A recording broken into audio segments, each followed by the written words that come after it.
In today's video, I'm going to teach you how to create Stripe API and Webhook. First, we'll create the API keys you'll need to connect your application to Stripe. Start by logging into your Stripe dashboard and open the Developer section in the left-hand sidebar.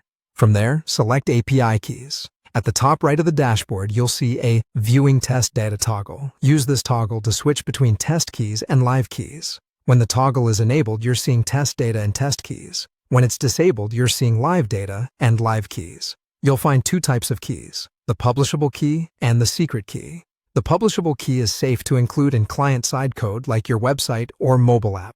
The secret key must never be exposed to users or included in front-end code.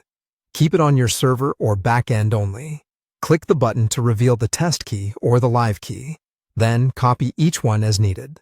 A quick tip: store secret keys in environment variables or a secure secrets manager rather than hard-coding them into your codebase. Treat live keys as sensitive credentials and rotate them if they are ever compromised. Next, let's create a Stripe Webhook endpoint so your application can receive events from Stripe. From the Developers area, choose Webhooks in the submenu and click the Add Endpoint button. You'll be prompted to configure the endpoint. For the endpoint URL, paste a publicly accessible URL for the route in your app that will accept and process incoming webhook requests.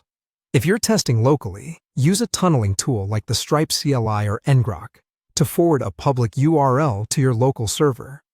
When choosing events to listen to, pick only the specific events your application needs, such as charge, succeeded, checkout, session, completed, or customer.subscription created. You can select multiple events, but limiting the list reduces noise and helps you focus on what matters. After selecting events, click Add Endpoint to save the webhook. Remember to repeat this setup for both test and live modes, just like you did for API keys, so testing doesn't interfere with production behavior.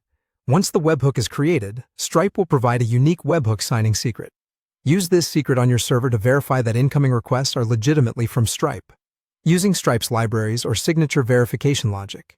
Finally, ensure your endpoint uses HTTPS, log and monitor events, and test thoroughly in test mode before switching to live.